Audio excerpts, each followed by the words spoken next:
So here we are. Here we are. It's Monday. We had 3 big caucuses on Saturday, and we started the day, I think, 315 pledge delegates behind. And looks like we're at this point about 70 closer than that, because Washington State, we took 73%. In Alaska, Alaska 80 by. Alaska and Hawaii were both like 80% to 20%, roughly. A little bit more, a little bit less, but roughly 80 to 20. And Washington a little bit above 70% to 30%. And here we are. We've got. We're looking good. We've got Wisconsin coming up on April 5th. We've got here in Connecticut.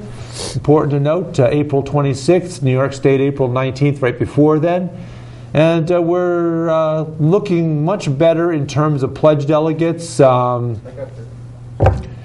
gentlemen, what are we looking at here? Well, I think from what I had read in one of the news outlets was we're up to about 303 delegates. Is that about right? Is that the difference? We were behind about, I think, 303. I counted 313, okay. And right now we're the difference is 268. That's not bad. 268. That's nothing. It's easy enough to make up. Important to note, though, because we've been talking about this off camera, is that in Washington State we got 73% of the vote at the caucuses, and the math's pretty easy. Because if there's 101 pledged delegates to be had in Washington State, and you get 73% of the vote, you're going to get 74 of the delegates. And yet at this point, they have the delegates allotted 25 to Bernie and 9 to Hillary, which is proportionally about right. Percentage-wise, it's about right relative to the 73% of the vote that we got. But numerically, it's not. So I'm not sure. People have to help us out with that, because I'm not sure why. Because it should be 74 delegates to Bernie, and the remainder of which about 28 delegates to Clinton, which brings us down to within about 230 delegates, give or take a tiny amount. So, that's good. That's not bad. So we're certainly looking good. Although I noticed in the Los Angeles Times today, the headline was that all the Democratic voters in California are coalescing around Hillary Clinton, and the Bernie Sanders supporters were fine with Clinton as the candidate, and yada yada, and to which I guess all 3 of us replied, "No way." No, absolutely no way. I mean, that is just not what the ball game is right now. No, Bernie Sanders is his goal is to win the primary and to win the election. That's where he is going. Of course, you're going to get some of those Clinton supporters and certain media outlets with the Clinton bias to want to present the picture a lot differently, but it certainly isn't. It certainly isn't, especially at this point. And well, without the you go ahead. Yeah. Basically, that's exactly what I want to say right now is that nobody is predisposed to move their support to Hillary Clinton at this time, and if the Clinton contingent is put into the position where they're expected to do so, they will put some strong pressure on the Clinton camp in order to ensure, in whatever way possible, that the Sanders agenda will be accepted, will be appreciated, and will be fought for. Will be in the party platform. In other words, it has to be. That's a no-brainer. Well, without riding the media down too much, because it's easy to do. Because whenever the media says something, whenever they seem like they're leaning towards the other candidate, it's always annoying. But keep in mind that the media wants the candidates that'll spend the most money, that'll have the biggest PAC spending the most money on their candidate in the media. Les Moonves from CBS came right out and said Donald Trump's the best thing that ever happened to CBS because he gives them stories, a constant stream of stories, and people watch the stories, and the advertising dollars are way up because of this nut that's in the race. He's not endorsing Trump or saying anything good about him. He's just saying for the benefit of CBS, and I'm sure it follows with other media, that they like a good cat fight. Well, the problem with that is they, exactly as Bernie Sanders puts it, they're bought. They're bought. I mean, the money factor trumps. Mm-hmm. No pun intended. Yeah. What is expected of the media as the watchdog for the public. They should be presenting unbiased reports, and they're not inclined to do that. They are going to favor where the money is coming from. So it's almost like a catch-22 for them. They are trapped. They're trapped, and it's unfortunate. In a way, they're trapping themselves because they're. I mean, if people have some memory, long-term memory, they can see the patterns of the unfairness that's being shown. I mean, I was watching Morning Joe, and they had the third string crew right before the holidays, and for an hour they were talking Trump, Trump, Trump, Trump, Clinton, Clinton, Clinton. Not one mention of Bernie for an hour. You know, he's a viable candidate. He has an agenda. And obviously the media's agenda is not to educate the public. That's, it's way out of the ballpark. And if he's elected, maybe some of the funds that we're getting might dry up. Yeah. And then Chuck Todd goes on TV and wails about the idea that, that somehow, where did they miss all of this Bernie stuff?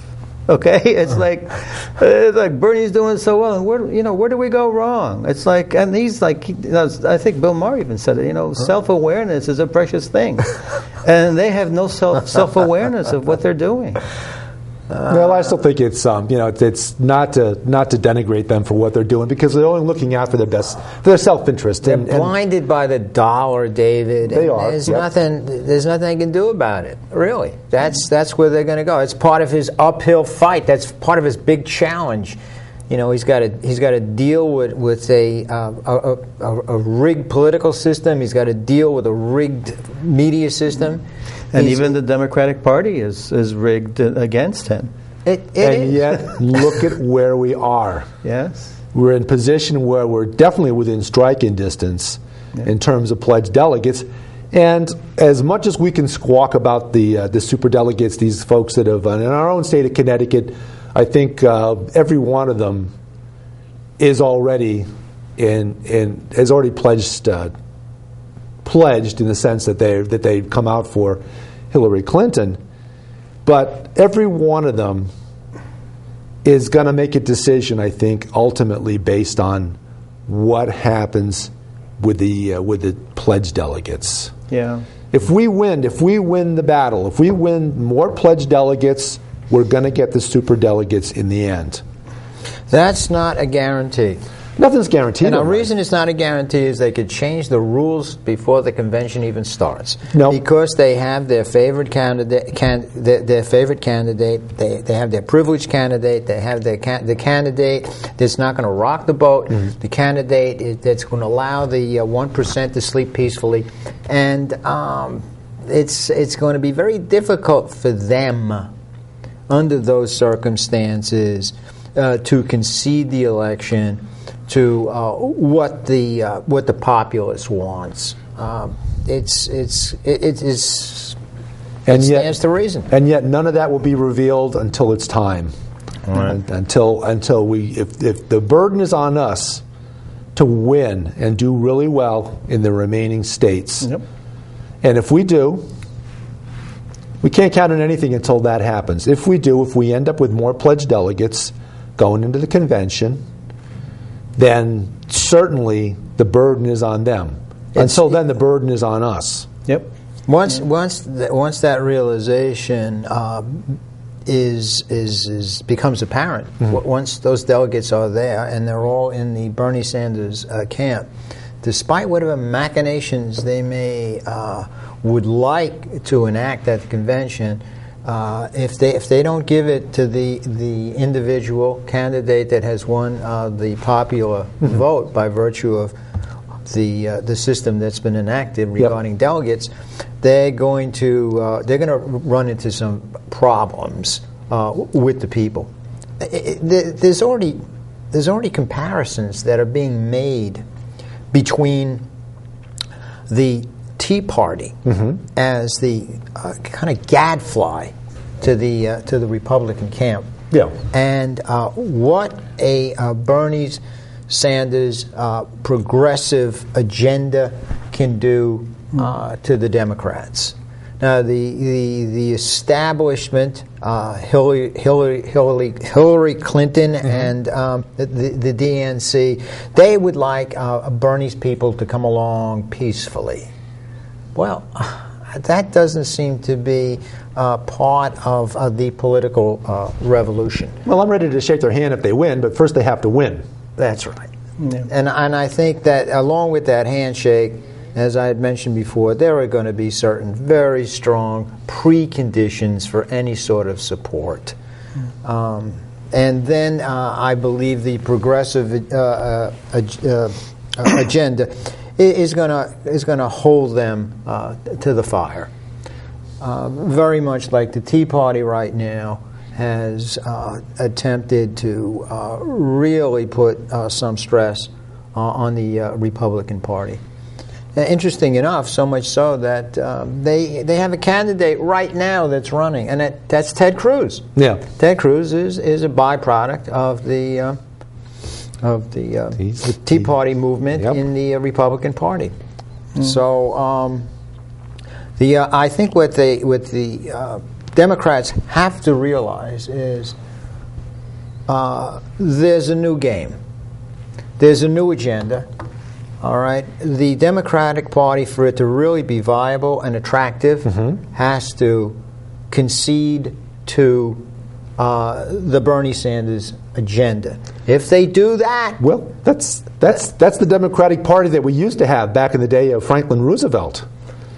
This is nothing new. I mean, this is if you want to go a little bit further back than that, not necessarily not Franklin Roosevelt, but a Republican named Teddy Roosevelt, who was a progressive and a populist, and took and basically clocked the wealthiest people in the country because they had gone far beyond what they were entitled to. They were looking for the whole loaf and not willing to give much more than a few crumbs to everybody else, and that's what we have now. Well, that pendulum has switched pretty much into that direction, and because of that pendulum switch, it's time for a progressive agenda that involves socialist policies that are going to help to make the necessary correction. Yeah, we are a socialist country after all. I mean, look at all the things that we have that are essentially socialist. We have public schools.